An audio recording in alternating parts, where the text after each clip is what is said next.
Assalamualaikum warahmatullahi wabarakatuh. Waalaikumsalam Waalaikumsalam. warahmatullahi wabarakatuh. Oke, sorry ya, telat dikit.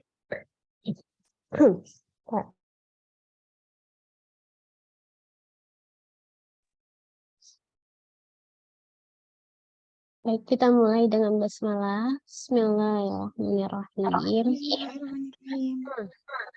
Teman-teman, ini saya izin nggak on cam ya, karena kamera nggak rusak, cuman saya ini lagi kurang sehat. Mukanya tuh nggak enak dilihat ya, pucet-pucet gimana gitu. Kita nggak nyalain kamera ya. Kamu kalau nyalain ya. Nyalain sehat ya. Nggak tahu nih sakit apa kan dari yang Rabu kemarin tuh saya ngajar application terakhir ya kita siang tuh. Nah, terus saya pulang dari UI. Malamnya saya meriah.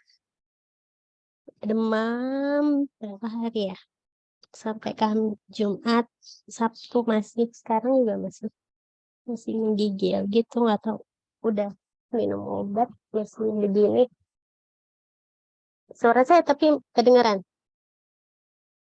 Maksudnya masih bisa didengar jelas kan walaupun Miss. hindar bisa ya. Oke. Terus saya pikir kalau ditunda ntar kita kapan gantinya gitu. Kelas yang lain sih saya kasih tugas saja. Anda dikasih tugas, kamu nggak ngerti. Ya, kita langsung praktek aja. Oke. Spesial anak EPIT saya usahakan. Ini feeder. Yang kelas-kelas besar mah saya kasih tugas saja. Nah, besok nggak tahu ya, kalau misalnya pagi saya masih pusing banget, mungkin mundur agak jadi jam 10 gitu nggak apa-apa ya. Besok. Apa? Besok kan ada SCE lagi, saya ngoceh mulu lagi ntar SCE. Ntar deh lihat nanti. Ya nanti yang SCE. Oke. Dalila boleh share screen yang dataset ASI-nya udah bisa dibuka ya di Google Drive ya. Udah ada yang ngecek belum? Udah, oke Dewi udah manggut-manggut. Udah bisa share Belum screen ya? cek sebentar. Iya, iya. Dibuka dataset ASI-nya. Jadi hari ini kita udah mulai praktik pakai SPSS. Apa namanya, sambil jalan nanti kita akan membahas tentang cara penulisan metode ya. Internet saya kok unstable. Terus putus nggak suara saya? Nggak Enggak ya? nih. Soalnya ada tulisannya your connection is unstable. Apa unstable? Nggak stabil. Ya. Nah, sambil teman-teman mulai mencari ide untuk penelitian, mungkin minggu depan saya udah mulai tanya setiap kelompok mau concern ke topik apa.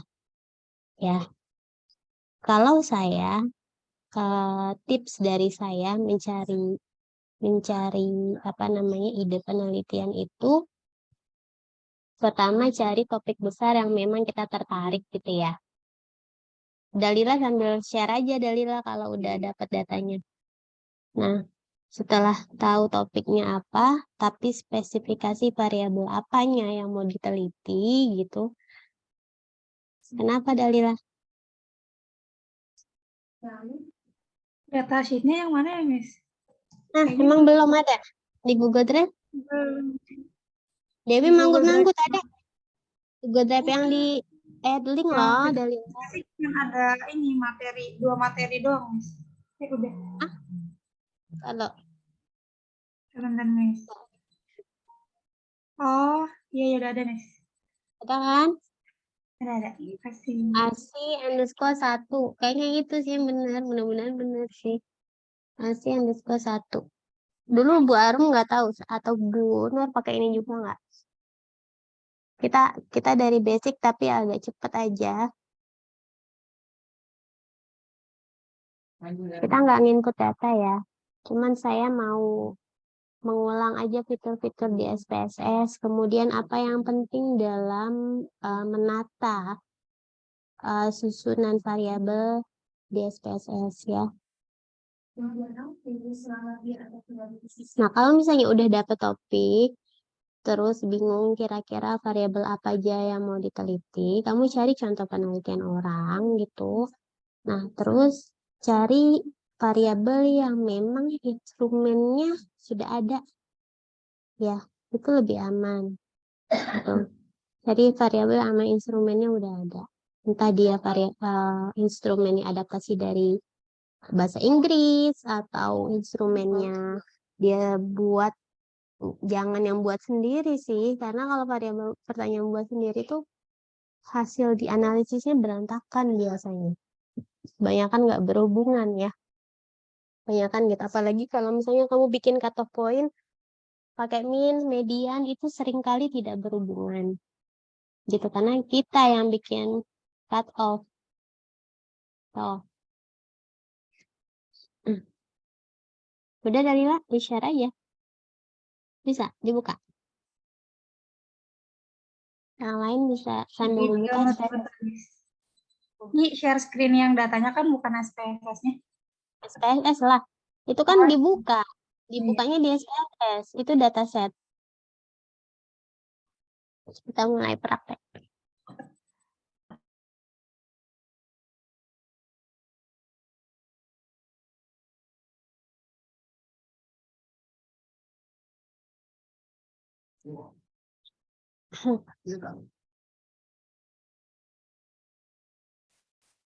Kemarin kelompoknya udah dibagi ya? Sama. Apa udah nentuin? Udah nentuin ini belum? Topik belum? Ada yang tertarik mau bikin survei cepat? Untuk bikin manuskrip, Sofyan, Anissa Aulia, sama Dewi. Udah nentuin topiknya mau tentang apa penelitiannya? Ini udah nih. Kemarin baru kasar-kasar sih, Bu. Baru apa? Baru diskusi. Baru kasar-kasar nentuin topiknya. Ya, putus-putus, Cak. Baru kasar-kasar gitu, Bu, nentuin topiknya. Jadi nggak tahu fixnya jadi ngambil yang itu atau enggak. Kasar-kasar. Oke. Saya mau kasih lihat itu, apa namanya, topik dari kakak kelas kamu yang tahun lalu ya, bikin penelitiannya tentang apa aja sih? Ana, semester ganjil, dat epit. Kok dia dalam merar? Agak susah. Dokumen revisi. Nah ini nggak bisa di preview.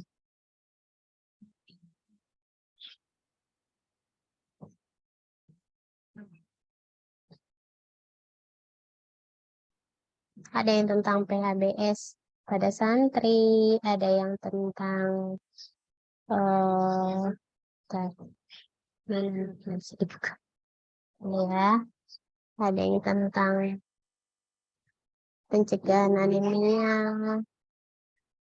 siswi SMP, ada yang tentang hipertensi, ada yang tentang PMS, ada yang tentang merokok, nggak ada yang epit-epit banget gitu. Ada yang tentang apa lagi? Nggak bisa dibuka kan? Nggak tahu kenapa. Jadi saya bebaskan topiknya, silakan untuk dikembangkan sesuai dengan minat kelompok masing-masing. Oke, ini sudah. Nah, kita ke sini ya, ke materi analisis datanya. Nah, ini kan teman-teman sudah pernah pakai dataset ini belum waktu manajemen data? Ada yang ingat nggak? Asik. Pernah, Miss. Pernah ya, Mega? Berarti udah hatam ya. Ini tuh variabelnya kebetulan adalah apa namanya, sampelnya sedikit ya, hanya 50. Kemudian coba dibuka itunya Dalilah, variabel view-nya dibuka. Nah, bisa diklik variabel view-nya. Nah, variabelnya ada sampai 21. Ini kayaknya udah di ini deh. Kayaknya saya nggak salah ngasih data ya. Ini udah yang terkategorisasi ya. Nah, variabel dasarnya itu hanya sampai nih ASI diberi ASI sampai usia berapa tahun ini. Nah, ini nomor 13. Ya. Ini sampai 13 variabel. Tapi kalau kita melakukan penelitian, dulu penelitian saya aja, skripsi saya itu ada sekitar 10 variabel independen. Tapi ada pengetahuan. Artinya pengetahuan aja kan itu variabel komposit ya. Maksudnya variabel komposit apa sih? Variabel komposit adalah variabel yang nama variabel satu, tapi ternyata dia terdiri atas beberapa pertanyaan. Ya kan? Kalau pengetahuan tuh kita nggak bisa ukur pengetahuan dengan satu pertanyaan kan. Minimal 10 misalnya ya. Standarnya 10 pertanyaan pengetahuan lalu kita scoring. Itu jadi variabel komposit namanya. Nah, kamu bayangkan misalnya untuk mengukur satu variabel aja kita butuh 10 pertanyaan. Kalau misalnya ada 10 variabel, ya nggak semuanya sih 10, tapi kalau misal kamu nanya tentang sikap, ya kamu nanya persepsi, itu biasanya pertanyaan juga banyak tuh. Terus pertanyaan tentang apa lagi yang kira-kira, atau variabel apa yang kira-kira pertanyaan banyak. Nah, kalau kita kalkulasikan total itu jumlah variabelnya bisa mungkin lebih dari 30, ya kan? Itu banyak. Dan biasakan memanage, ya, mengatur, ya, nama variabel berurutan sesuai dengan urutan pertanyaan dalam kuesioner. Pertama itu. Jadi, yang awal kuesionernya dulu yang rapi, ya, dibikin identitas. Nah, biasanya pakai komponen. Kalau saya yang sering atau yang sudah pernah saya bimbing atau yang pernah tim penelitian dengan saya, selalu saya ajarkan membuat variabel pakai coding. Coding itu misalnya di sini kan ada name nih. Kalau kita, saya annotate pakai mouse ya. Mouse saya kelihatan nggak di kalian nih sekarang? Kelihatan, Miss. Kelihatan ya. Nah, ini misalnya di dalam variabel name ini, di dalam kolom name ini kan nama variabel. Nah, teman-teman tidak selalu mesti menuliskan sesuai dengan nama variabelnya apa gitu. Kalau misalnya pertanyaan kita banyak, seperti karakteristik. Kalau di dalam survei online, di Google Form misalnya kita nanya identitas dulu. Nama, jenis kelamin, umur, gitu kan biasanya kerjaan gitu ya. Karakteristik lah pokoknya. Nah, pendapatan, pendidikan, nah itu kita coding misalnya karakteristik adalah A. Ya, pertanyaan A adalah karakteristik. Karakteristik kita nanya ada 7 pertanyaan, misalnya dari nama sampai ke pendapatan misalnya. Nah, berarti A1 sampai A7. Gitu. Jadi di sini name-nya adalah A1. Kalau misalnya kamu tetap mau tulis nama variabelnya apa, maka A1 underscore nama, A2 underscore umur, A3 underscore didik misalnya, A4 underscore kerja. Ngerti nggak maksud saya? Ya, itu ada coding karakteristik. Kemudian misalnya kamu bertanya tentang pengetahuan. Nah, pengetahuan terdiri atas 10 pertanyaan. Maka, ya, dari 10 pertanyaan itu, pengetahuan kita kasih kode. Kamu boleh pakai inisial awal, huruf P dari pengetahuan, tapi ngerinya kalau misalnya pakai inisial gitu, nanti kamu ukur misalnya ada perilaku, dia P juga depannya. Ya kan? Kalau saya lebih sering pakai urutan alfabetik aja. Tadi A itu karakteristik atau identitas responden, berarti yang keduanya pengetahuan, berarti B. Berarti B1 sampai B10 adalah pertanyaan tentang pengetahuan. Ngerti nggak maksud saya? Nah, itu di coding seperti itu. Nanti penamaan variabelnya itu kamu tulisnya di label nih, di sini ya. Di label sini yang nanti kamu jelaskan, tulis selengkap-lengkapnya maksud variabel ini tuh apa gitu. Karena kalau misalnya yang sudah pernah melihat data besar seperti data Riskesdas, data SDKI, itu semuanya pakai kode. Ya, itu semua pakai kode. Kemudian nanti type ini juga berpengaruh ya teman-teman. Coba kamu klik deh, siapa namanya? Dalila di bagian type.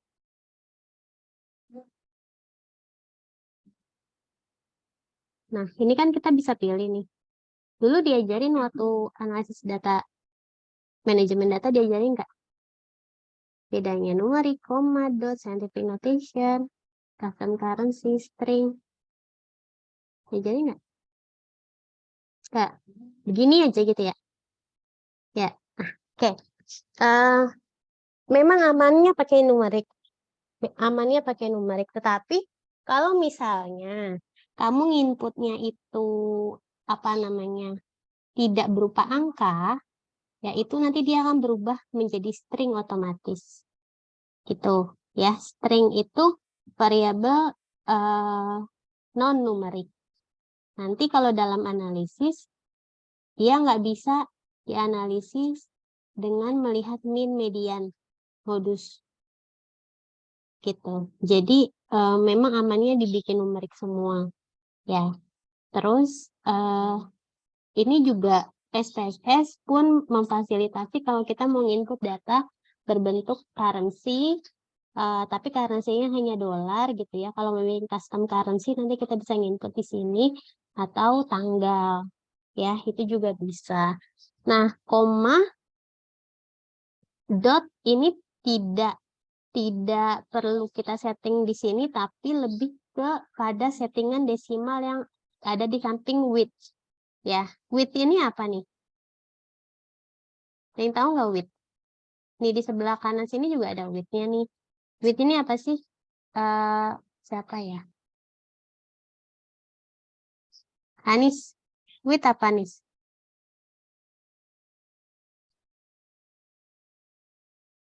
Nih.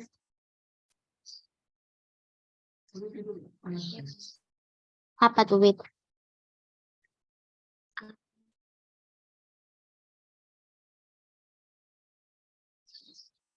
Safira. Saya nggak yakin nih kamu tahu nih ya. Safira, width apa? Iya, Miss. Width apa? Width itu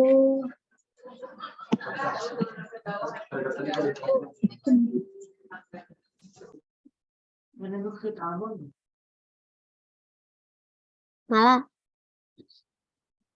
Ada malah. ada, Miss. Apa width? Width apa malah? Kalau lebar, Miss. Apa? Lebar. Lebar. Iya, artinya lebar dalam bahasa Inggris. 8 artinya apa nih? Width 8. Oh, berarti cuman bisa nulis sampai 8 huruf ya, Miss? Bukan huruf ya, karakter. Oh, iya, Ya, 8 karakter. Artinya, ya entah itu angka, entah itu titik gitu, titik dalam desimal, entah itu huruf, ya. Itu dia hanya bisa menampung 8. Dan kita bisa setting ini lebih dari 8 juga bisa. Terus, saat kita nginput ke dalam SPSS, memang benar. Seharusnya diusahakan sudah dalam bentuk angka. Jadi, nanti angka-angka itu langsung kamu label di dalam, kamu kasih value-nya nanti. Ya, jadi kalau yang pakai data dari Google Form gitu kan, kadang kan dia misalnya jenis kelamin, laki-laki, perempuan, kan tuh belum di-coding ya teman-teman ya. Nah, kamu codingnya di Excel dulu aja.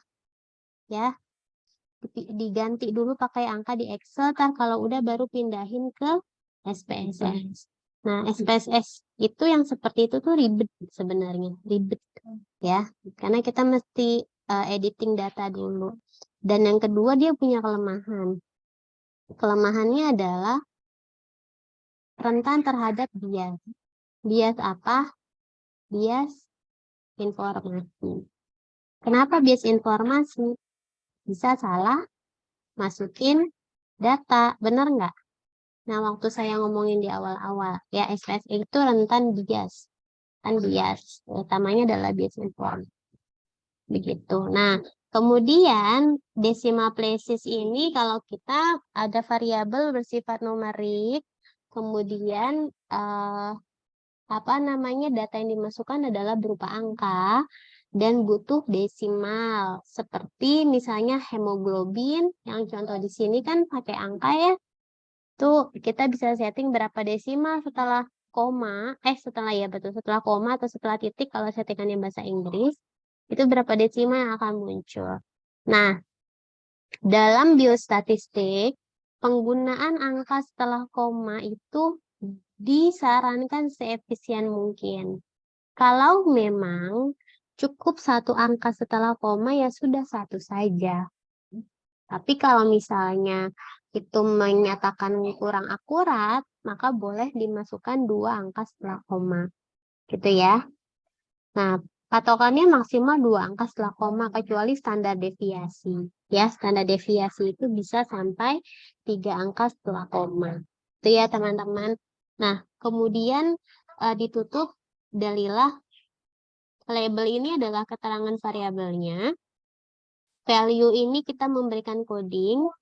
Ya. Nah, ketika melabel atau memberikan coding ini misalnya pendidikan, oke ini yang pekerjaan. Ini kan sebenarnya agak kurang rapi ya kerjanya jadi apa pakai kapital, tidak kerjanya pakai huruf kecil semua. Nah, 0 adalah mereka yang berisiko. 1 adalah yang tidak berisiko. Itu ya. Dan biasanya menggunakan coding 0 dan 1. Kalau mau pakai coding 1 dan 2 itu boleh. Tapi konsisten sampai variabel independennya pun sama. Tuh, kemudian kita close. Terus missing. Missing itu apa sih? Di close aja Dalila. Missing itu apa?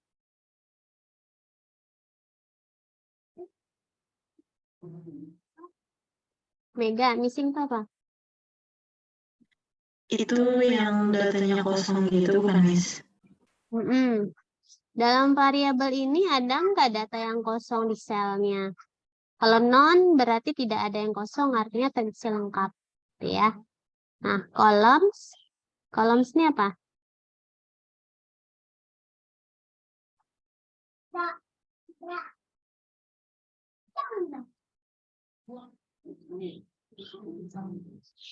Columns ini apa?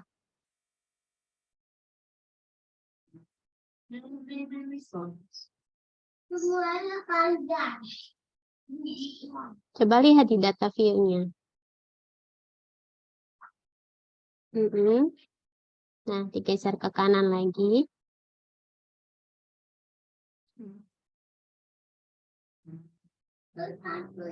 Kan semuanya udah berupa angka ya. Nah, kamu lihat di sini ada yang lebar, ada yang enggak terlalu lebar ya. Tadi yang kolomnya sampai berapa? 15 gitu. Ini yang edu, sikap, ini lebar-lebar nih. Kita tinggal geser-geser. Jadi kolom itu mirip width sebenarnya ya. Cuman dia spasinya yang kelihatan. Tapi kalau width itu benar-benar berapa angka atau berapa karakter yang bisa kita masukin gitu ya. Di variable view-nya diklik lagi. Nah, kemudian alignment tuh rata kanan, rata kiri gitu ya tulisannya. Kemudian measure. Nah, measure ini adalah skala pengukuran nominal, scale, ordinal. Nah, kalau kita klik measure-nya, coba diklik.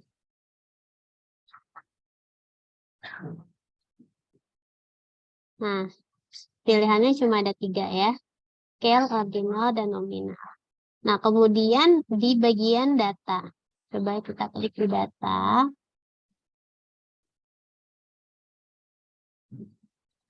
Lalu di atas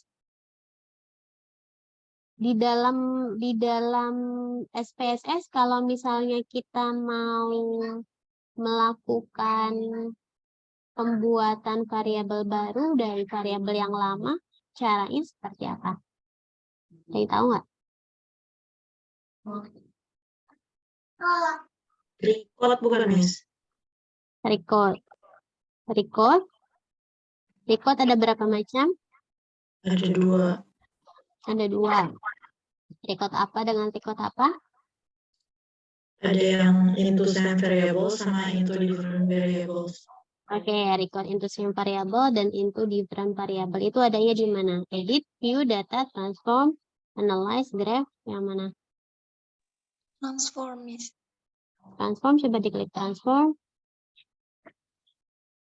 Oke, ada pilihan record sama record into same dengan record into different. Sekarang saya mau jelasin dari yang file dulu sebelah kiri. Sekilas lagi sebelah kiri, file sebelah kiri di taskbarnya sebelah kiri atas. Nah, oke. Oke, kalau new udah tahu ya, coba new-nya diarahkan kursornya, new data, new syntax, new output. Jadi teman-teman bisa bikin di sini. Nah, tahu syntax nggak? New data kita bisa bikin data baru ya. Kemudian new syntax, data baru tuh nanti kanvas kosongnya kayak gini kebuka gitu ya. New syntax itu kita bisa bikin syntax, ada yang tahu nggak syntax? Syntax itu tahapan-tahapan analisis data yang bisa di-save, kemudian kita simpan secara otomatis. Nanti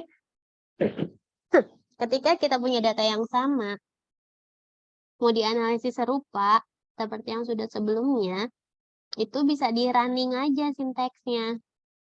Jadi kita nggak klik lagi gitu. Saya ngambil air putih dulu bentar ya.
Oke, terus open. Coba, sorry ya. Nah, ini open kalau sudah ada data yang pernah kita buat, baik online maupun offline, syntax, output, ataupun script. Nah, kalau data-data besar biasanya ada sintaksnya. Ya, banyak kok yang suka sharing-sharing syntax. Kalau buat analisis ini, analisis itu yang agak ribet-ribet, itu bisa ada sintaksnya, kita tinggal running sintaksnya aja. Terus, nah, data SPSS ini bisa kita ekspor. Coba close itu buat nutup, save buat nyimpen ke bawah. Import belum ya? Coba import data. Nah, import data ini kita bisa ngambil data dari mana? Coba kalau database, geser kanan. Kalau ada database yang lain dari, saya belum pernah sih nyoba pakai query ya.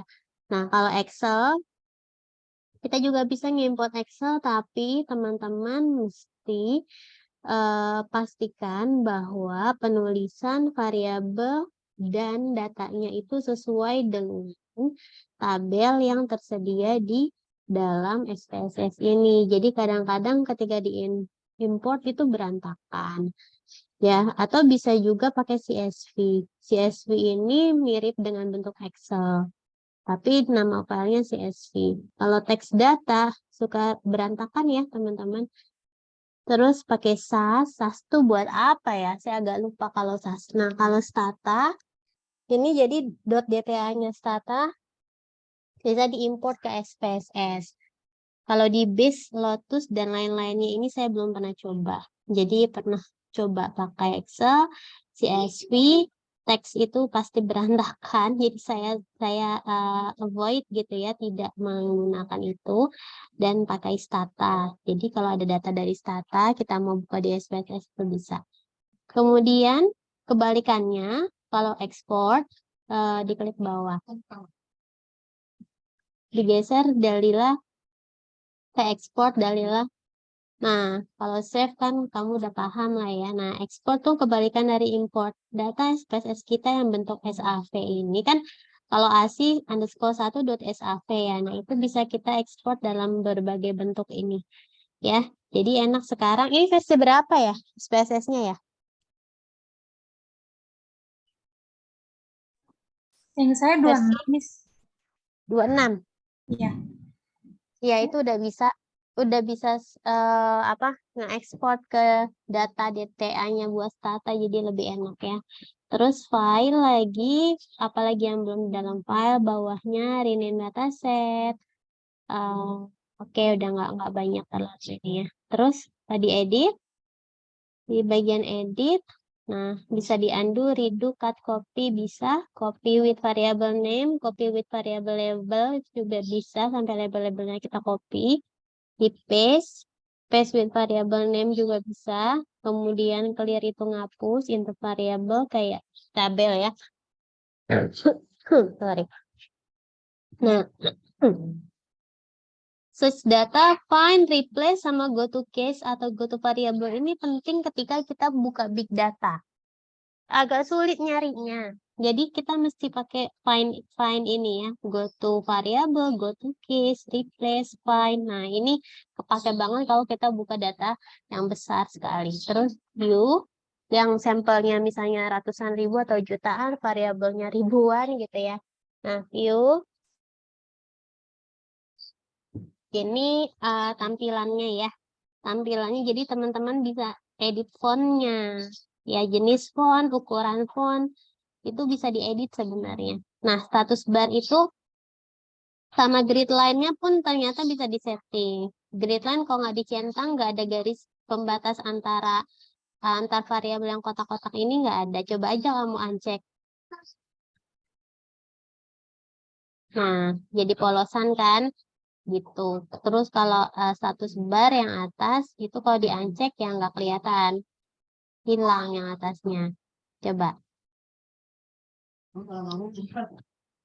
Mana status bar ya? Coba lihat. Coba di-check lagi apa yang hilang. Yang bawah ya, status bar bawah ya. Kemudian data. Data, nah ini data ini kita bisa bikin define variable property. Kita nggak terlalu banyak untuk analisis pakai yang ini ya, yang data ya. Kita bisa merging file. Nah, merging yang paling sering dipakai adalah merge file sama split file. Jadi data kita tuh bisa di-merge, bisa di-split. Kalau misalnya ada variabel-variabel penting yang bersifat confidential atau rahasia, itu terus kamu sedang melakukan data sharing dengan teman satu tim, terus datanya nggak boleh di-share itu, maka perlu dihapusin tuh data-data itu, maka bisa di-split. Kalau misalnya merge itu menggabungkan data. Ya, menggabungkan data. Kamu input 1000 sampel, teman kamu nginput 1000 sampel, terus digabung. Ini ada di merge file. Tapi template-nya harus sama dulu. Nah, ini ya. Bisa add cases. Add cases itu nambahin jumlah sampel atau add variables. Jumlah sampel yang diinput sama, tapi ada variabel baru yang mau ditambah. Jadi tergantung. Ya.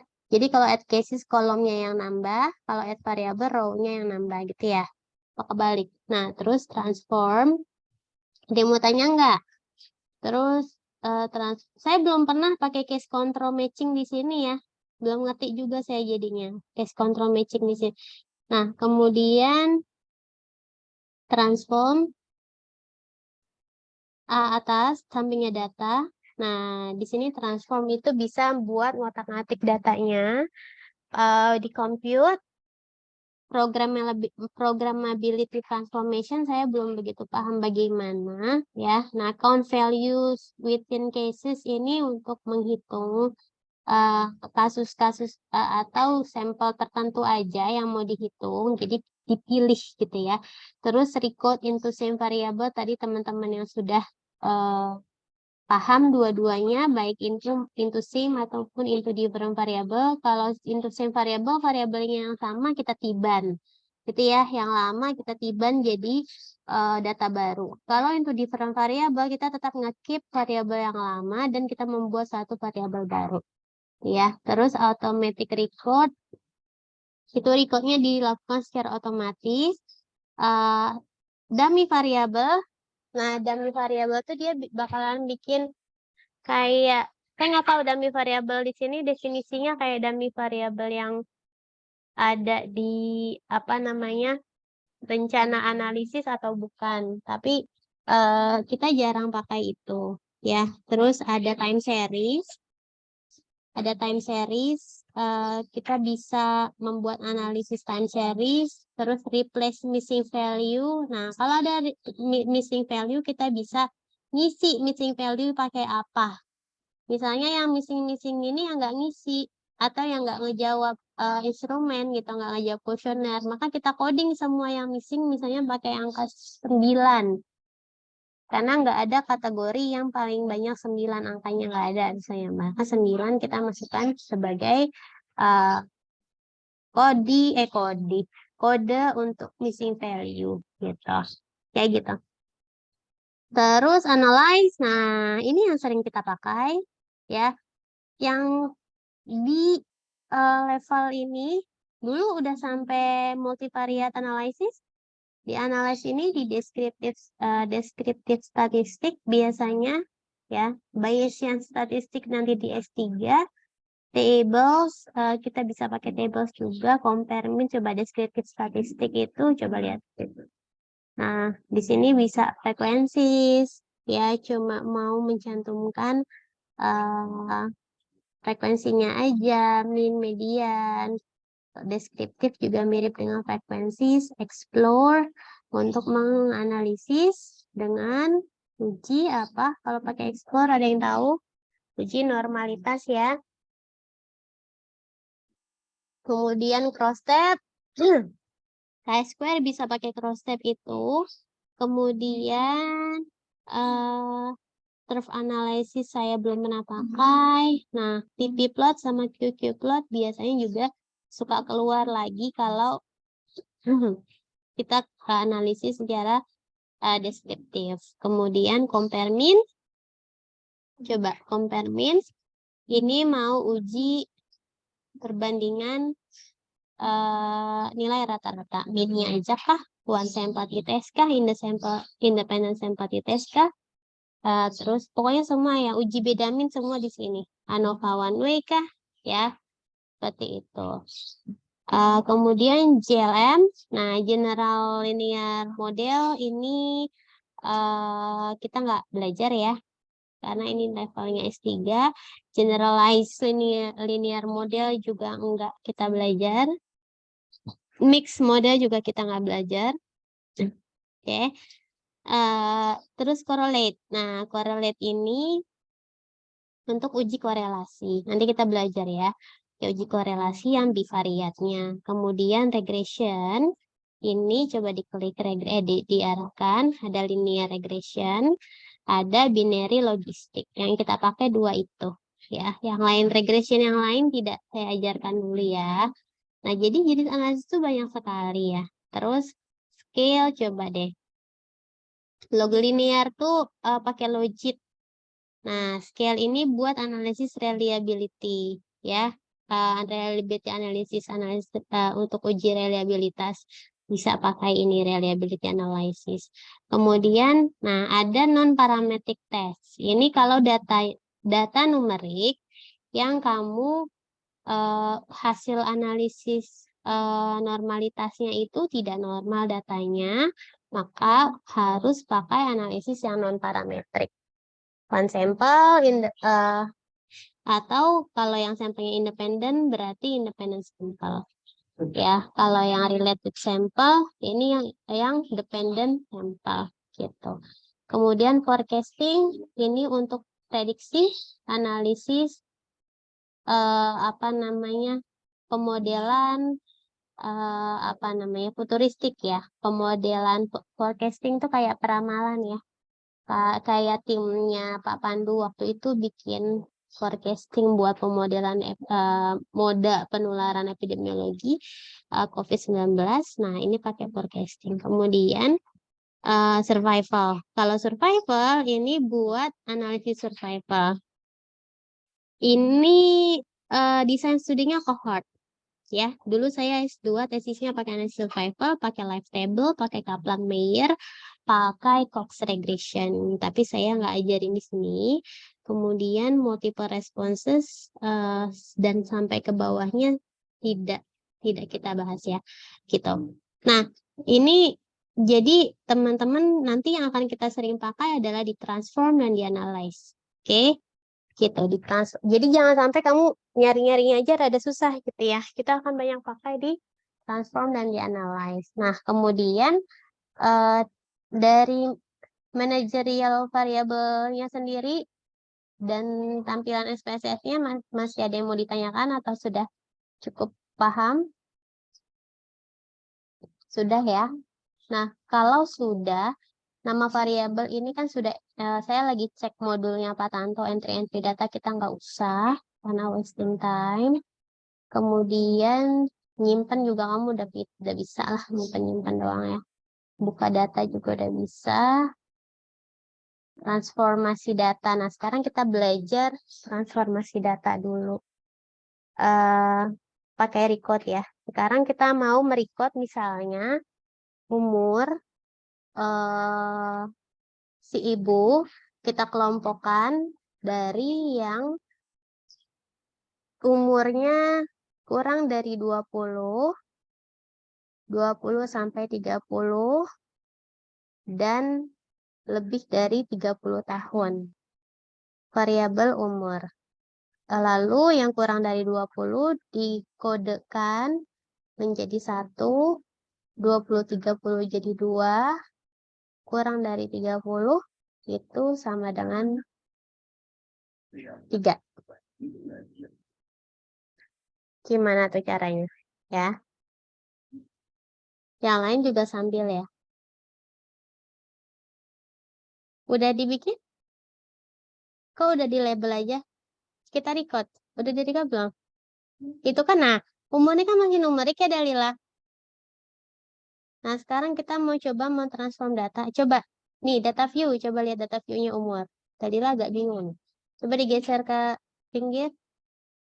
Nah, lihat umur ibu kan 23, 24, 34, sampai ke bawah. Ini kan masih angka ya. Berarti skalanya masih apa nih? Hana, ini skalanya masih apa, Han? Han? Halo, Hana. Nanisa Hana. Ya, Ada Hana? Miss. Nah, Ada skalanya apa nih umur ibu? umur itu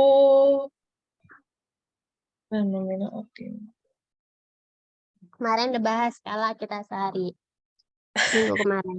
Nominal ordinal. Umur itu ordinal. Ordinal. Ini? Oke, ordinal. Masa diulang lagi nih? Yang enggak Bidara. ada nol mutlak. Bidara. Umur tuh apa bidara?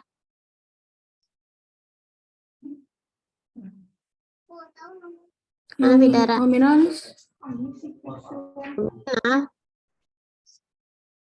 ini nih, kamu lihat datasetnya kan? Dewi, umur apa dia? Ada satu yang enggak. Rasio. Lihat dong, ini angka loh. Umur ibu. Rasio ya, skalanya ya. Rasio dan nol mutlaknya ada ya, dia rasio. Nah, dari rasio ini kemudian kita kategorikan menjadi 3. Ya, maka caranya gimana Dalila? Atau saya minta tolong diktein ke Dalila dong. Mara, ayo Mara, Siti Asmaraji, diktein ke Dalila langkah-langkah buat mentransform data umur menjadi 3 kategori. Coba. Kalau nggak salah ke transform ya, Miss. Terus Compute variabel.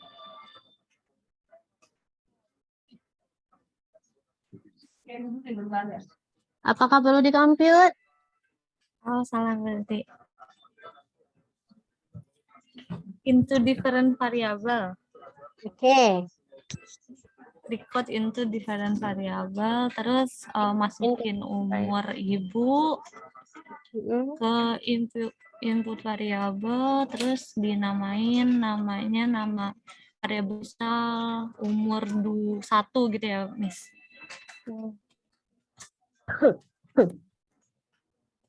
Terus Belum ada kan nomor 1. Boleh pakai spasi nggak, guys? nggak boleh pakai itu. Nama variabel nggak boleh pakai spasi ya. Ya, pakai. Terus labelnya bisa ditulis umur kategori. Umur ibu kategori kepanjangan. Nggak apa-apa, label panjang-panjang nggak apa-apa. Nggak apa-apa ya. Umur ibu kategori. Terus di change. Terus old and new values. Terus di sini tadi range-nya berapa sih sebentar, Miss? Di itu di dalam chat. Tadi ada yang kurang dari 20. Kalau kurang dari 20 tuh berarti rank yang rank lowest tuh true value. Dan aku nggak kelihatan. Mana ya? Oh itu. Kok ada? Sebentar, Miss.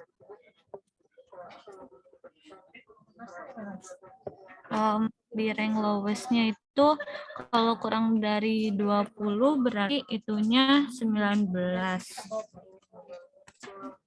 Terus value-nya diisi 0. Boleh deh 1. Buat codingnya 1, terus add. Terus tadi yang keduanya 20 sampai 30 berarti di range-nya aja. 20 yang di atas sampai 30 yang di bawahnya. Terus value-nya boleh 2. Terus buat yang high gas-nya tadi lebih, bentar, Miss. Saya di handphone berapa sih? Kurang 3, lebih dari 30 berarti 31. Value-nya boleh 3. Oke, stop dulu. Continue. Ini udah benar belum nih? Sorting angkanya udah benar belum? Sorting umurnya udah benar belum? Hana udah benar belum, Hana? Udah, Miss. Sofian mana ya? Sofian ada nggak? Ada ya. Yang nggak ada siapa nih? Kurang 1 nih.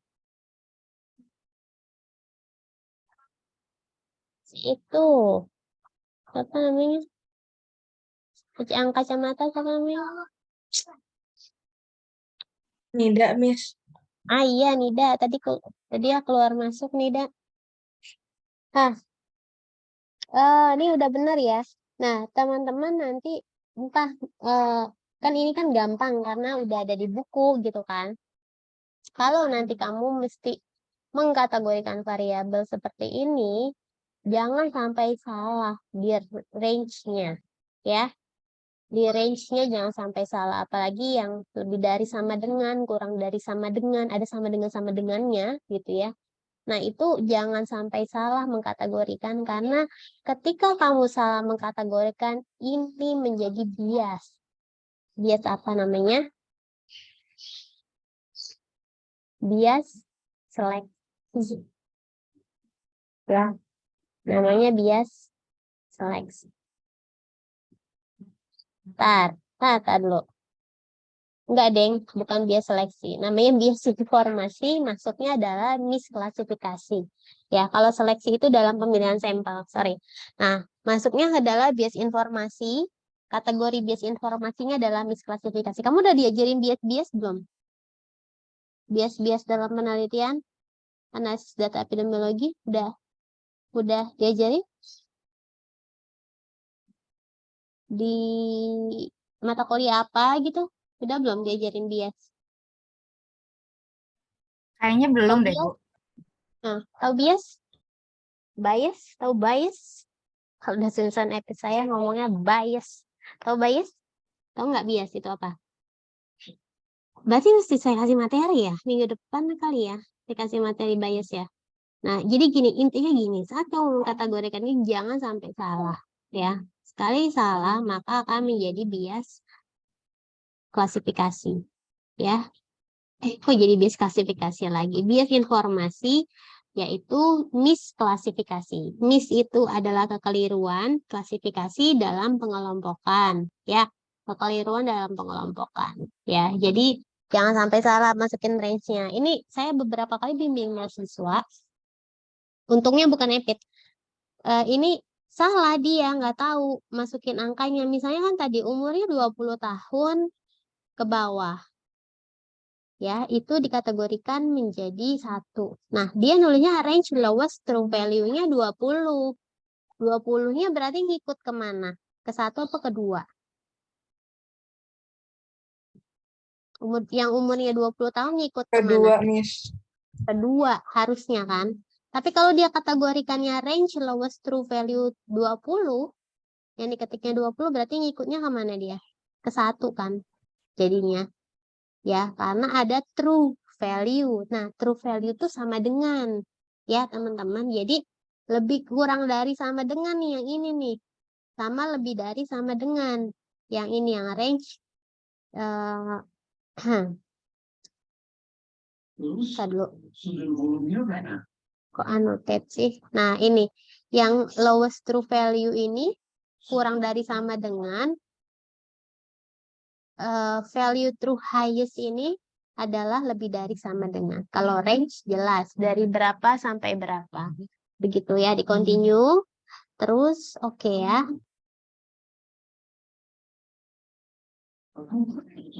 Nah, itu untuk mengkategorikan variabel. Nah, sekarang kita bikin variabel baru dengan compute. Nah, compute bikin variabel baru dengan misalnya untuk merubah variabel berat badan bayi udah ada belum ya? Coba lihat dulu deh. BB bayinya, nah belum ada. BB bayi yang 2500 ini kan satuannya masih gram ya? Ya kan? BB bayinya satuannya masih gram. Nah, BB bayi ini kita mau ganti satuannya menjadi kilogram. Jadi silakan saya minta tolong Maisi ada. Maisi Miss, arahkan maaf. arahkan Dalila Yang Oh, Hana. Miss yang BB Ya. bayi kilogramnya udah ada Miss di datasetnya. Ya udah nggak apa-apa kita bikin ulang aja ya. Kita ulang aja. Iya. Kita ulang aja. Berarti Maisi. Jadi saya ngasih datanya udah lengkap ini. Maisi. Ada Maisi nggak? Ada Miss Maisi tadi balas di chat. Ini saya ganti HP dulu lah. Kenapa? Kelamaan ntar dulu yang lain aja dulu siapa nih? Laptopnya nggak bisa mic. Siapa ya yang belum ya? Hidara, arahin. Gimana bikin variabel baru dari menghitung berat badan bayi yang dalam gram dirubah dalam kilogram, gimana?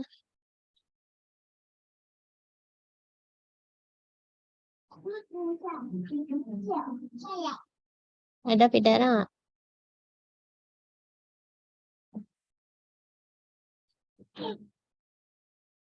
Ya, Hidaranya mana nih? Hidara. Safira deh, hey Safira. Hidara kemana sih Hidara? Coba di chat. Ya, Miss. Ya, Safira. Mas, saya nungguin kamu dari tadi. Dari mana, Hidara? Safira. Safira. Iya, Miss. Ya. Silakan bantuin Dalila.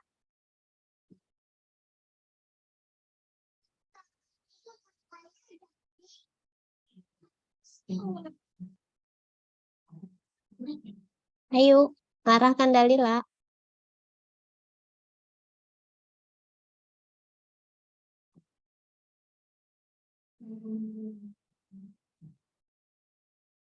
Halo.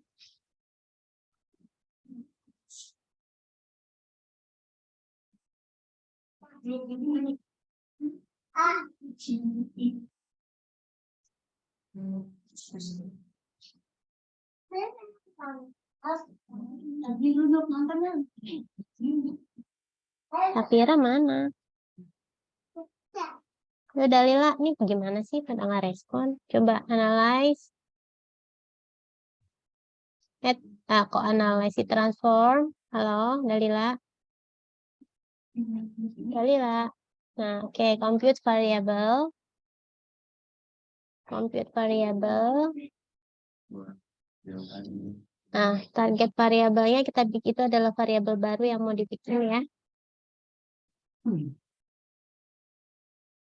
Terus bikin, ketik, diketik. Diketik aja target variabel namanya. Nah, BB kilo udah ada ya, BB kilo ya. Nah, BB kilo BB belum, Miss. kilo aja kilo. Kilo, KILO.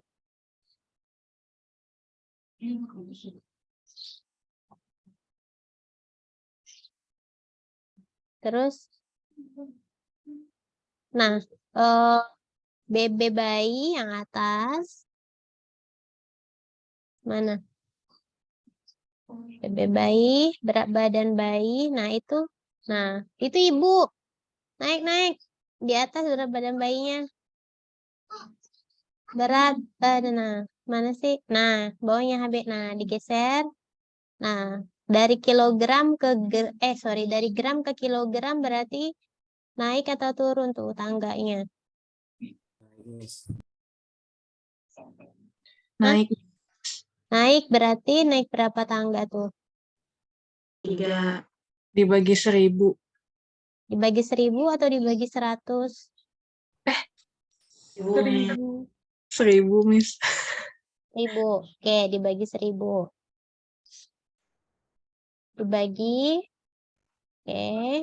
Biar Itu dari yang tanda Habis miring ini dari garis miring. bagi 1000 ya. Oke. Nah, ini masih gampang ya compute-nya ya. Kalau ngitung IMT bisa. Ada nggak sih tinggi ibu di sini? Coba saya lihat variabel view-nya deh. Ada nggak tinggi badan ibu di sini? BB ibu nggak ada ya. Padahal Nggak kalau ada, Miss. misalnya mana? Mana Iya, tinggi badan nggak ada, ibu? Miss. Nggak ada. Nggak ada. Kalau ada tuh kita bisa bikin IMT. Ngukur IMT, ngitung IMT. Rada susah di compute ya. Ngitung IMT. Tapi kamu harus bisa. Rumus IMT apa? Nanti kalau kamu ukur status gizi sering tuh ngompute IMT. Gimana? Rumus IMT apa? Malah, rumus IMT apa? Sofian. Saya belum panggil Sofian dari tadi. Halo, Sofian. Ya, Miss. Rumus IMT apa, Sofian?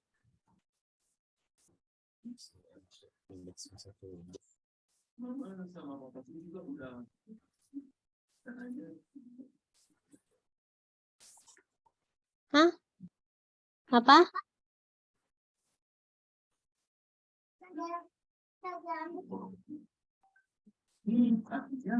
Anis, IMT rumusnya apa, Nis? Misalnya BB dibagi TB. dibagi Tinggi badan. yang jelas apa? Jangan pendek-pendek. Jawabnya yang jelas. Berat badan Tinggi. dibagi tinggi badan. Yakin gitu doang. Kuadrat.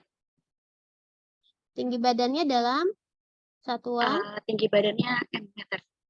dalam meter. Ya kan? Dalam meter kan? Nah, itu berarti dikuadratin tuh gimana? Ada nggak di komputer di kuadrat? Nanti kamu ini sendiri ya. Maksudnya kalau memang kuadrat nggak ada ya berarti tinggi badannya dikali tinggi badan lagi gitu. Ya, jangan lupa tanda kurungnya, rumus matematisnya mesti ini. Mesti benar gitu ya. Nah, terus setelah kita mengkategorikan, mengkomput variabel bikin berat badan bayi dalam satuan kilogram, kemudian misalnya kita bikin kategori ibu yang bekerja, umur ibu dengan berat ibu, ya. Kalau misalnya umurnya berada di di atas 30 tahun, beratnya di bawah 50 kilo, itu dia risiko tinggi untuk melahirkan bayi BBLR sebenarnya ya.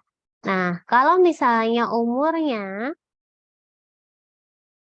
di bawah 30 tahun, apa? Dan beratnya di atas 50 kilogram, udah rendah. Jelek bunda.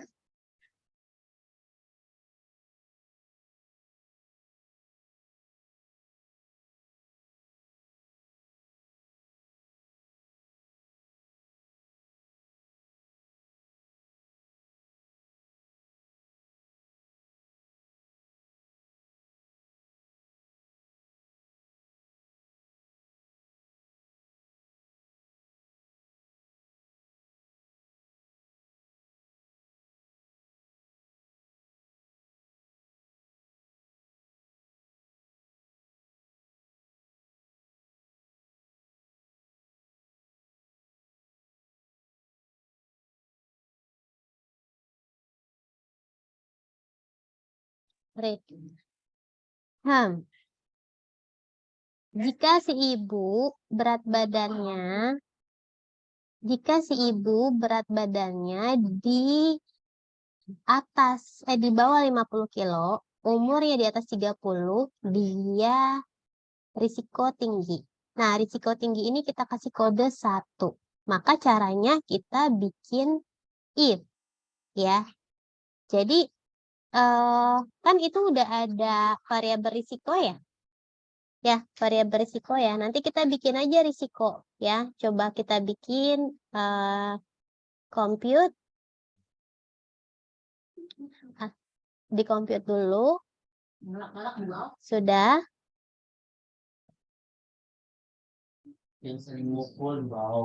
Risiko aja. Risiko. Nah, risiko itu dibikin generate aja 0 semua codingnya. Ya. Yang 0 itu adalah yang tidak berisiko. Jadi kemudian saya masukkan di kolom chat ya. Dia risiko tinggi kalau umurnya di atas 30 dan berat di bawah 50. Udah oke aja. Kok gitu? 0, say. 0. Iya, pulang tuh. Dalila stop share deh. Di oke, terus stop share. Saya minta gantian, kasihan Dalila dari tadi. Yang mau gantian siapa? Dalila, ya sudah catat ya. Dalila udah share screen. Orang sampai sekarang ketemu sering mukul orang. Kulit sama. Dewi. Dewi.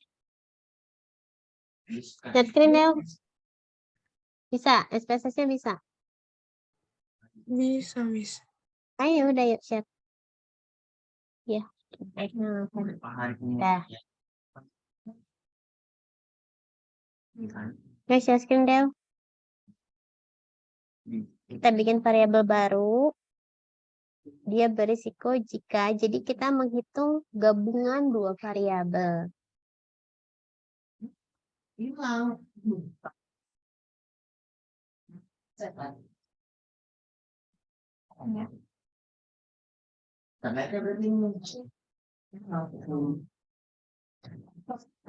Jadi ini Udah belum? bolongnya. Udah kelihatan belum? Udah kelihatan. Ini tadi kamu udah bikin risiko belum, Del? Belum, Miss. Bikin. Coba. Oh, boleh. Risiko sama dengan 0. Oke, kita generate. Oke. Nah, kita lihat bahwa udah diklik belum pokoknya. Ya, dicoba di ujung. Di ujung. Nah, di sini risiko dan 0 semua. Nah, sekarang kita compute ulang. Transform compute, risikonya dibikin ulang. Nah, tapi numeric expression-nya diganti 1 untuk mereka yang umurnya di atas 30 dan beratnya di bawah 50. Nah, pakai if conditional di bawah. Optional case selection condition.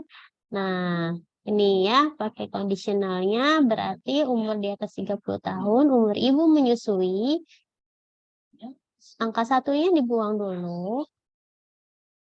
Umur ibu menyusui. Nah, kemudian dipanahkan ke kanan. Oke. Kemudian emang umur doang ya? Oke. Enggak, Bang. Di atas 30 tahun berarti Oh, enggak. umur ibu di atas 30 tahun. Oke, lalu berat badan. Berarti pakai dan. Mega lanjutin Mega. Didikte Dewi. Dannya boleh pakai huruf gitu nggak?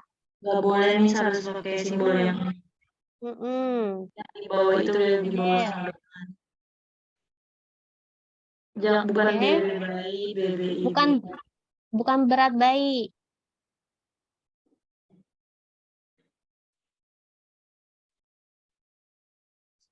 Di bawah status pekerjaan itu. Oke. BB ibunya kurang dari 50. Jangan-jangan yang mati karena simbol kamu. Oke. Sekarang change existing. Oke. Sekarang kita lihat. Oke ya. Sekarang kita lihat di variable view-nya. Nah, variable view-nya numerik desimalnya di nolin dulu. Terus coba kita deskriptif. Analyze.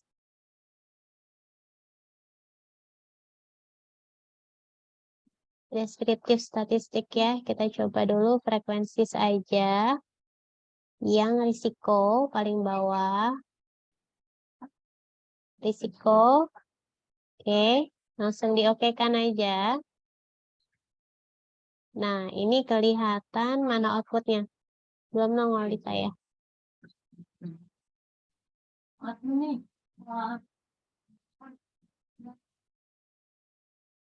Mana? Nah, ini dapat 3 yang berisiko ya. Ya, umur sama berat badan. Sama nggak sama yang lain? Itu buat membuat variabel baru hasil kombinasi dari beberapa variabel yang sudah ada. Gitu. Jadi kamu generate new variabel dulu, baru semua kodiknya dibikin 0 yang tidak berisiko, 1 yang berisiko, nanti dapat 1 coding 1 dapat 3 orang yang berisiko. Gitu ya. Itu caranya. Kemudian select data bisa nggak? Select data. Milih data bisa nggak? Duh, mau saya ikut. Bentar. Misalnya gini, kamu mau nganalisis data hanya data laki-laki saja, hanya data perempuan saja, atau hanya data di sini ibu yang menyusui saja. Nah, kita bisa select data ya. Jadi dari sekian data yang ada, kita nggak usah hapus, nggak usah, tapi di-select aja datanya. Udah ada yang pernah pakai ini? Nah, select data itu, coba di data view, ya pilih data, select cases. Nah, terus pakai data yang paling atas, view, transform, data. Nah, itu. Nah, terus select cases, bawa ke bawah. Nah, pakai if conditional is satisfied. Nah, misalnya kita mau pilih hanya ibu yang menyusui saja. Misalnya data yang mau kita analisis. Misal ya, if condition is satisfied, kemudian pilih pada kotaknya di if itu diklik. Nah, if menyusui mana status menyusui ya.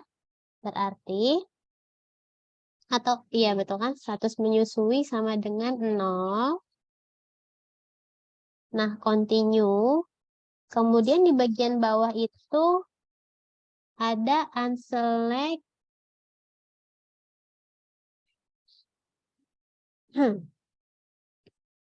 Filter out unselected cases. Ya, ada pilihannya.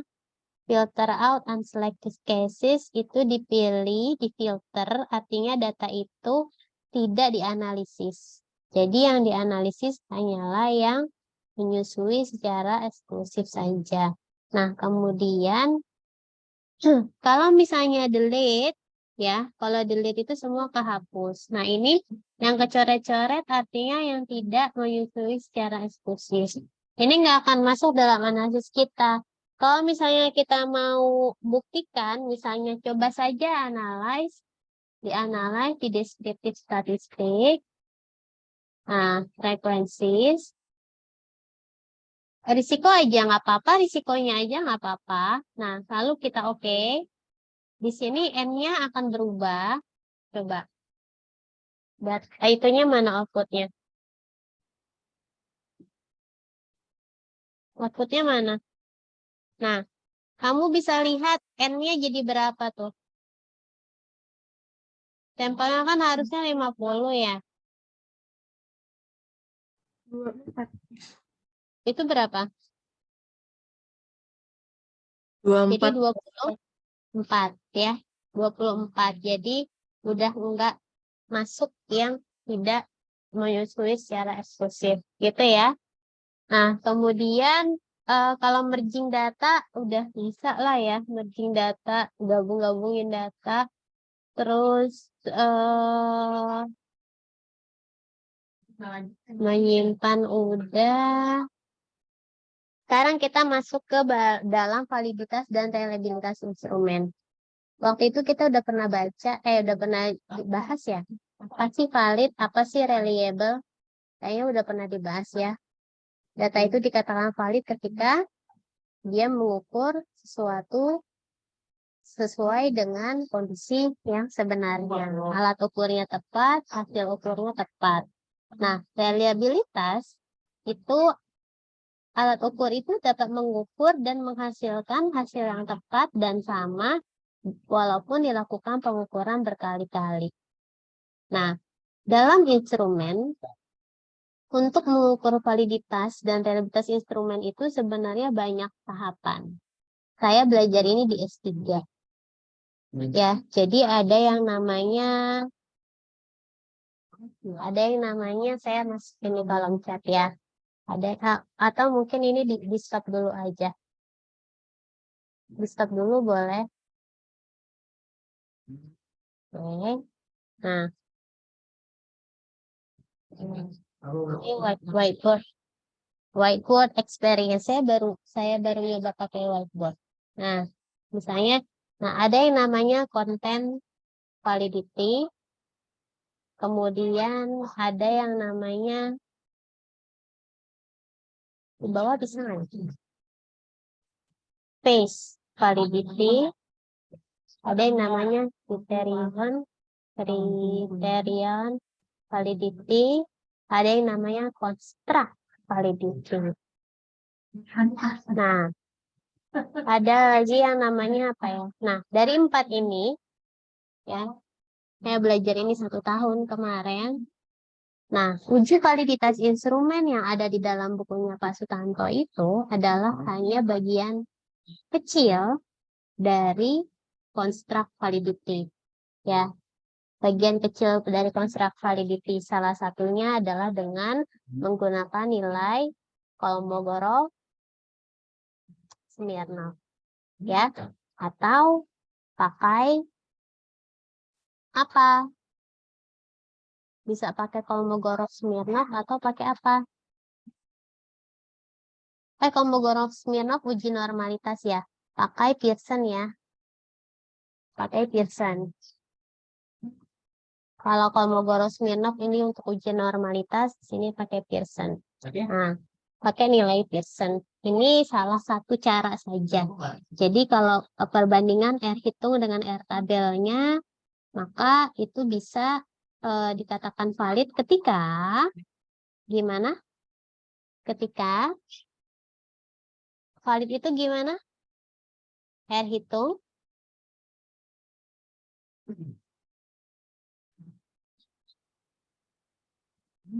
kalau R hitung Lebih besar dari R tabel, Miss. lebih besar dari R tabel, maka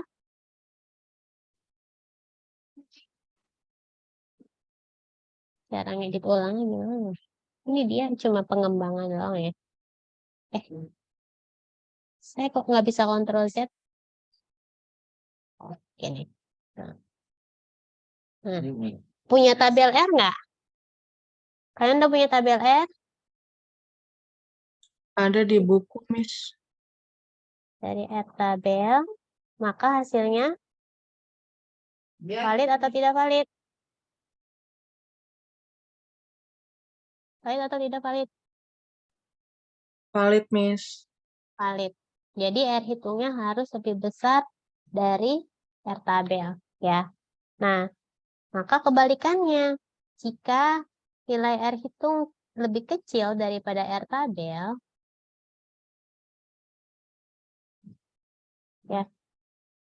ya kok dia ke sana. Nah, kemudian jika R hitung lebih kecil daripada R tabel, maka kebalikannya ya, sini tidak valid. Nah, untuk pertanyaan-pertanyaan yang tidak valid, apa yang harus dilakukan? Jika ada pertanyaan yang tidak valid, apa yang harus dilakukan?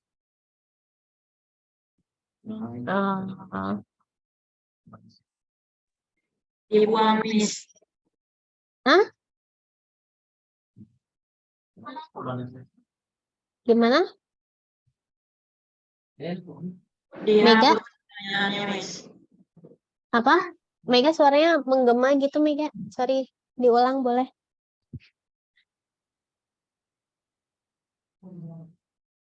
Nida udah join ya, Nida? Halo, Nurida. Oh, dihapus. Oke. Kalau misalnya pertanyaannya adalah pertanyaan yang esensial, variabel utama, gimana? Tapi dia nggak valid. Gimana tuh? Boleh nggak diuji reliabilitas?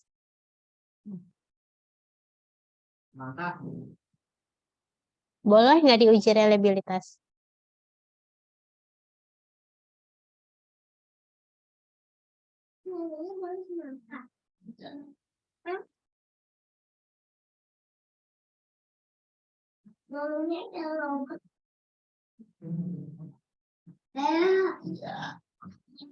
Coba saya tanya. Kalau pertanyaan yang nggak valid, ini karena pada gelap semua, saya nggak tahu nyimak apa enggak nih. Aduh, marah.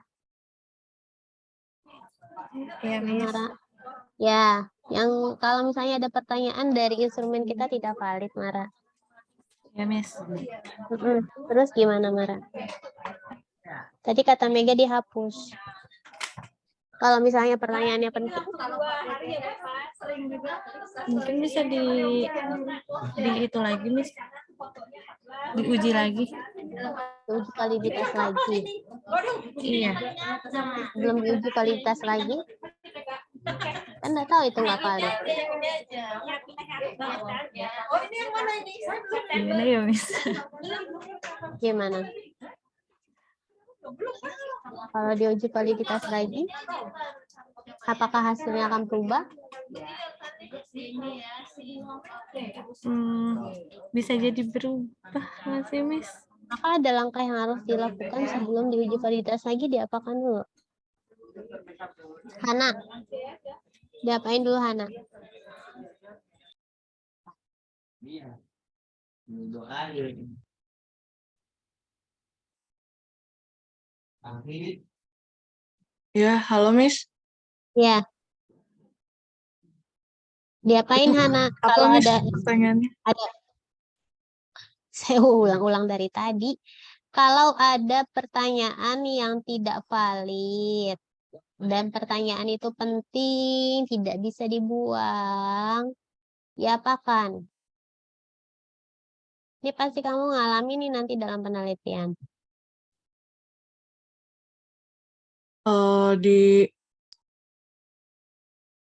Kalau pertanyaan penting, diuji reliabilitas bisa nggak Miss? Boleh nggak diuji reliabilitas? Eh, Kayaknya boleh sih Miss, soalnya kalau misalkan nanti eh dia kan pengukurannya tetap sama ya Miss, ya, alat ukurnya gitu.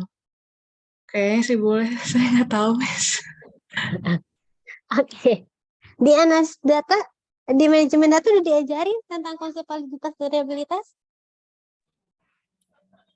Saya Miss. punya, tar dulu. Saya punya PPT, saya close paper. Kamu kameranya nyalain apa pada? Biar kelihatan. Tar dulu, mana ya? Saya punya PowerPoint tentang validitas. Tar.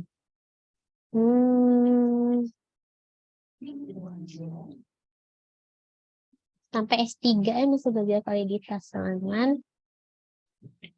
Netlit.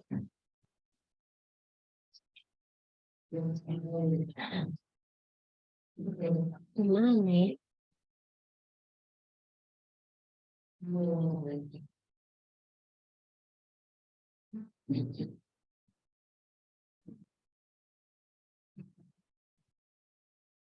Kalau measurement error.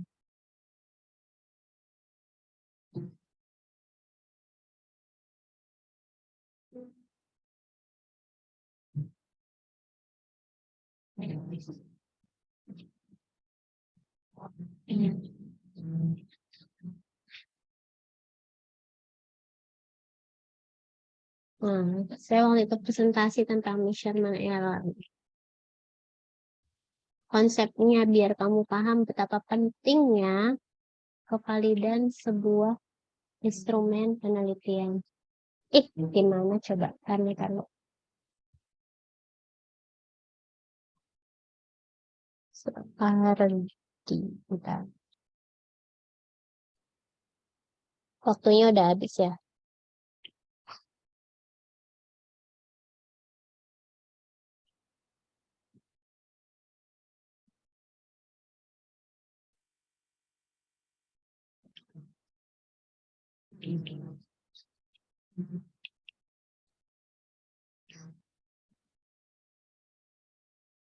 Tiga M. Ada PPT saya yang ini aja deh. Tapi ini belum dirapikan, tar. Saya share ya.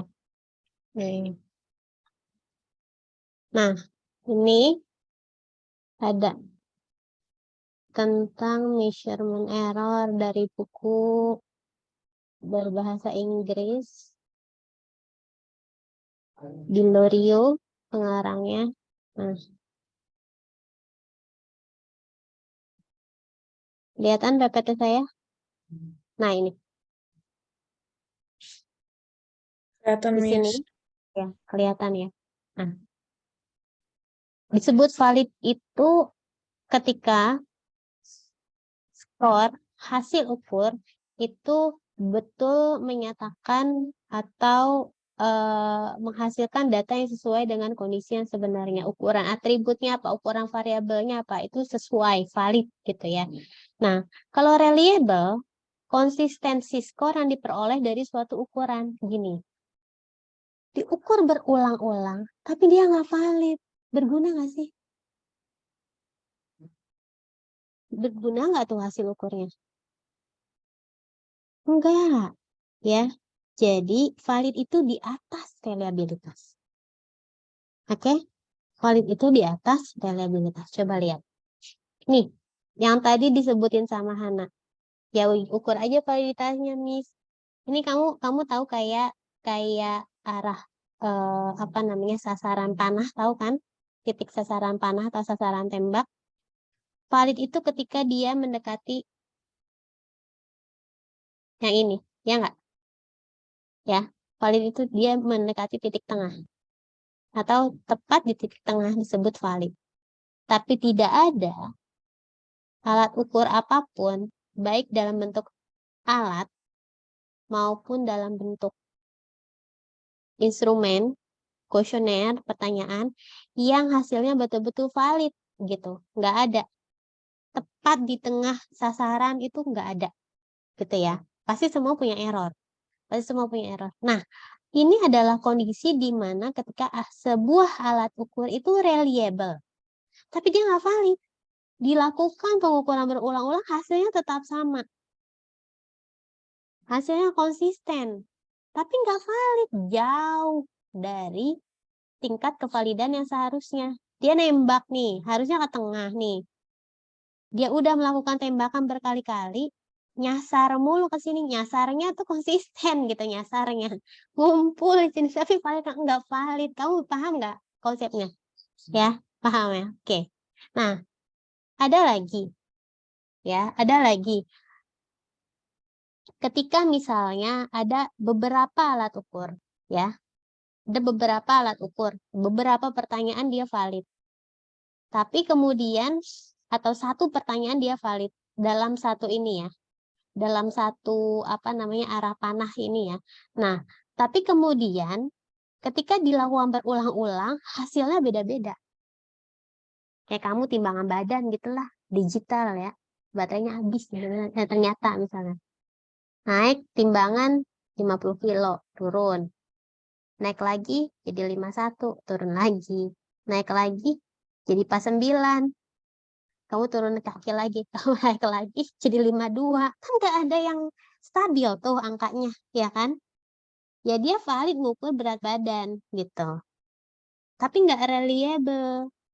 Dan tingkat kevalidannya berbeda-beda. Ada yang hampir akurat di sini nih, titik merah yang ini nih, hampir akurat mendekati yang sebenarnya. Tapi ketika dilakukan pengukuran berulang-ulang, bahkan hasilnya ada yang sampai titik terluar.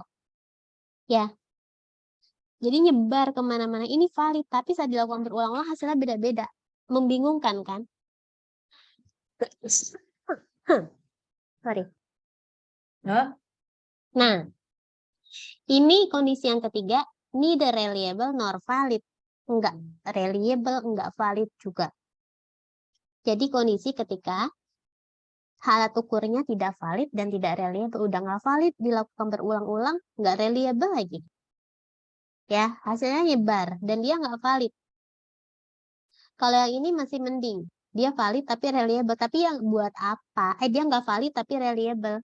Tapi yang nggak ada gunanya juga karena nggak valid gitu. Meskipun dia menghasilkan angka yang sama, hasil pengukuran yang hasilnya sama terus, tapi ya salah. Misalnya kamu nimbang bayi pakai timbangan dewasa. Ya hasilnya sama. Misalnya 3 kilo, 3 kilo, 3 kilo gitu kan. Padahal kita butuh angka yang lebih eksak dari itu, benar nggak sih? Angka yang lebih detail. Karena kalau bayi baru lahir, satuannya pasti gram, bukan kilogram gitu ya. Nah, kemudian inilah yang paling ideal.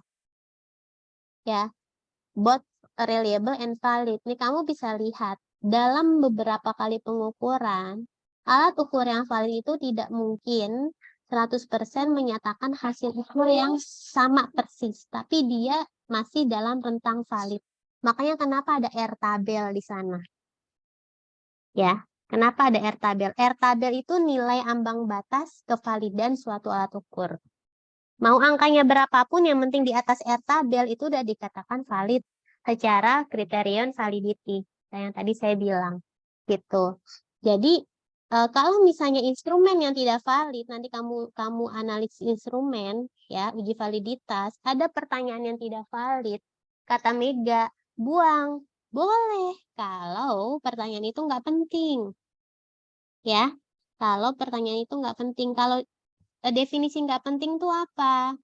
Definisi nggak penting itu dia tidak menghilangkan variabel utama dalam penelitian kamu. Oke, kalau pertanyaan itu dibuang, ya penelitian kamu nggak ngapa-ngapa gitu loh, ngerti nggak maksud saya? nggak ada variabel yang hilang, nggak ada informasi yang hilang di sana. Kayak misalnya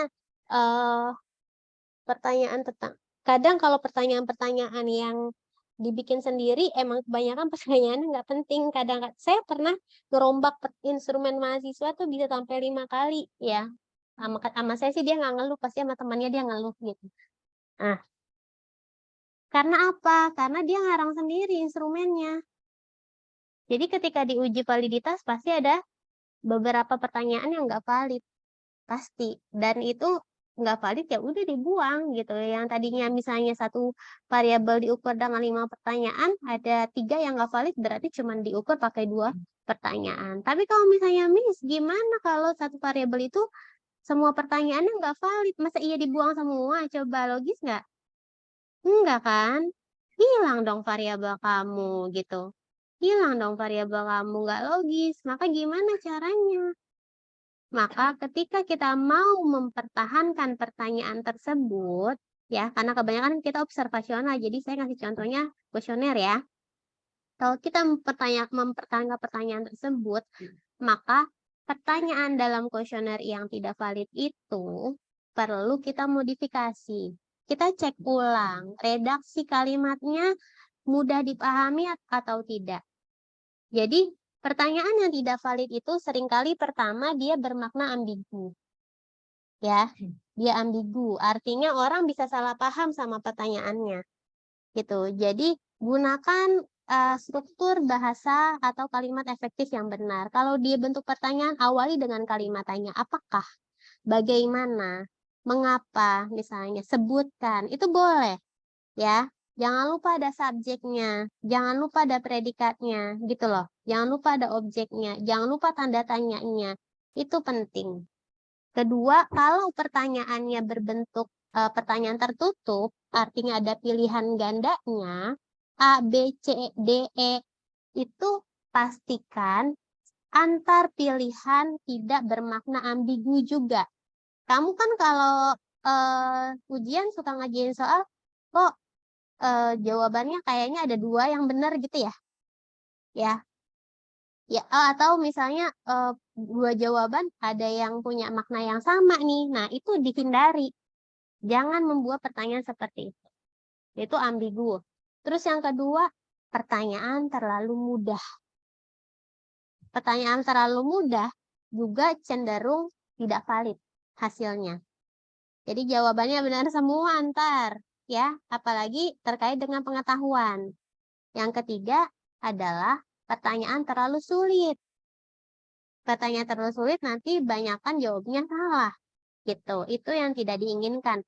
Maka dalam memperbaiki instrumen diperhatikan strukturisasi kalimatnya, kamu redaksi kalimatnya diperbaiki, konsultasi lagi dengan pembimbing kalau sudah diuji ulang. Diuji ulang. Sebenarnya yang perlu diuji ulang adalah variabel yang tidak valid saja. Tapi kan nanti akan missing. Si responden akan bingung, kok saya cuma ditanya begini doang nih, maksudnya apa? Karena kan biasanya antar pertanyaan nyambung ya, biasanya. Maka mau nggak mau kita akan uji ulang itu semuanya. Kuesioner dalam satu rangkaian penelitian kita ada 30 pertanyaan, ya udah uji ulang semua. Nanti dicek lagi apakah valid atau tidak. Itu yang akan makan banyak waktu. Untuk uji validitas pertama sendiri, kamu sudah butuh 15-20 responden selain sampel utama kita. Bener kan? Tapi dia nggak pakai tuh. Terus, nah, wah, apa yang nggak pakai kerudung? Pakai kerudung semua, sayang. Ya. Terus,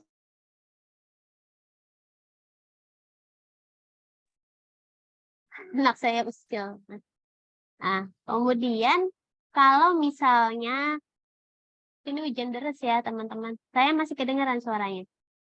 Nah, kalau misalnya sudah dilakukan uji validitas, jadi pernah tuh sering lah ya mahasiswa udah mepet-mepet. Tapi 2 minggu lagi daftar sidang, tapi gitu kan. Akhirnya apa? Akhirnya data yang instrumen yang tidak valid itu, ya, akhirnya instrumen yang tidak valid itu apa namanya, tidak diujikan ulang. Kalau mau dipertahankan, redaksinya diganti dan langsung disebar ke responden. Tapi dijelaskan dalam metode penelitian dan keterbatasan penelitian. Jadi dalam metode penelitian ada subbab tentang uji validitas dan reliabilitas. Kamu ceritakan proses kamu menjalankan langkah-langkah uji validitas dan reliabilitas. Siapa sampelnya, berapa jumlahnya, variabel apa yang valid, variabel apa yang tidak valid, berapa nilai R-nya, direnteng gitu kan. Habis itu apa yang kamu lakukan terhadap yang tidak valid itu. Yang tidak valid itu dirubah redaksinya, namun karena ada keterbatasan waktu penelitian, peneliti tidak lagi menguji ulang validitas dari variabel yang sudah dirubah redaksi dan langsung disebarkan kepada sampel penelitian. Nah, itu kamu ceritakan di sana, maka nanti akan menjadi keterbatasan penelitian. Nggak apa-apa. Karena peneliti itu diwajibkan untuk menyampaikan hal sesuai dengan kondisi yang sebenarnya, walaupun itu nanti menjadi keterbatasan kita daripada kita mengatakan hal yang bohong gitu ya. Gitu. Nah, kalau sudah uji validitas, baru diuji reliabilitas. Jangan lupa, yang tidak valid tidak boleh dimasukkan ke dalam uji reliabilitas. Oke, jadi anak nggak boleh langsung uji reliabilitas ya. Nah, nggak apa-apa, nih kan lagi belajar. Nanti pas udah penelitian beneran jangan sampai begitu. Jangan sampai begitu. Nah, penting Mbak, saya termasuk yang sangat saklek sama instrumen. Mahasiswa bimbingan saya nggak konsul instrumen ke saya, dia langsung ngumpulin data, pas lihat nggak valid, terus saya lihat instrumen asli, banyak yang dia buang-buang-buang gitu kan. Udah sampai analisis data segala macam, ya saya nggak bisa berkata apa-apa. Saya cuma bisa bertindak satu hal, saya nggak bisa ngasih A, saya bilang gitu. Ya, saya nggak bisa ngasih A. Meskipun kamu sudah selesai sampai kesimpulan saran, karena ini nggak bisa di rewind, nggak bisa mundur. Bener nggak? Kamu mau turun lapangan lagi, saya bilang. Ya, saya nggak tega juga. Pasti akan mepet deadline sidang skripsi, pasti itu. Ya kan, daripada mahasiswanya harus bayar uang semesteran lagi, gara-gara perpanjang waktu penelitian, ya udah sajikan saja apa adanya. Gitu. Itu baik yang saya uji maupun yang saya bimbing. Kalau ada kesalahan dalam instrumen, saya agak sulit toleransi. Karena apa? Yang pernah kemarin saya bilang, garbage in, garbage out. Kalau sampah yang kamu pakai, sampah yang kamu kumpulin datanya, maka hasil penelitian kamu juga menjadi sampah, gitu ya. Gitu. Ya buat apa dilakukan penelitian, gitu. Jadi itu urgensinya di sana. Udah jam 3 ya. Nah, ini tuh level atas ya, jadi saya nggak jelasin. Ilmu kita masih cetek sekali ya. Saya belajar ini juga di S3. Saya nggak mau jelasin ke teman-teman, tapi saya mau ngasih ini nih gambarannya. Betapa pentingnya valid dan reliable tuh ada di sini. Gitu ya. Nah, untuk minggu depan, teman-teman tolong yang di bukunya Pak Sutanto yang di halaman uji validitas, itu dibikin input data dulu yang halaman 57 nih saya share. Jadi besok kita latihan uji validitas. Ini ya. Nah, ini kelihatan nggak? Nah, ini di-input aja di SPSS. Nanti kita latihan uji validitas. Sebenarnya sih dulu kamu udah pernah ya. Kamu udah pernah. Nah, sekalian nanti kita ngulang langkah-langkahnya supaya nggak kaku. Pas kamu nanti uji instrumen beneran. Nah, lihat R hitung, R tabel, lihatnya gimana gitu. Ntar kita bahas ulang. Sampai uji iterator reliability itu apa sih maksudnya. Ya. Gitu, nanti baru masuk ke analisis data. Jadi harapannya uji validitas dulu barang setengah jam, baru kita masuk ke dalam analisis data. Tuh. Terus jangan lupa pilih topik penelitian ya. Minggu depan saya tanya ya judulnya masing-masing. Variabel dependennya apa, independennya apa. Kalau misalnya ada contoh penelitian kamu tolong share. Jadi simpen. Ada manuskrip, ada skripsi yang mau kamu contoh. Share screen ke saya, ya. Saya nggak minta kumpulin, kamu simpen aja, ntar tiap kelompok saya minta tolong share screen. Konsepnya kayak gimana, gitu ya? Oke, sudah kita tutup dengan hamdalah bersama, alhamdulillahirabbil alamin. Sorry saya agak molor ya. Sehat-sehat ya, jangan pada sakit nih. Parah banget flu-nya. Kita ramai banget belakangnya marah ya pada magang. Oke, kita tutup dengan hamdalah bersama. Alhamdulillahirabbil alamin. Ya, Alhamdulillahirabbil alamin. Assalamualaikum warahmatullahi wabarakatuh. Waalaikumsalam. Waalaikumsalam warahmatullahi wabarakatuh. Makasih banyak, Miss. Ya, Untuk saya hari ini udah Miss. absen kan ya, Mi? Sehat-sehat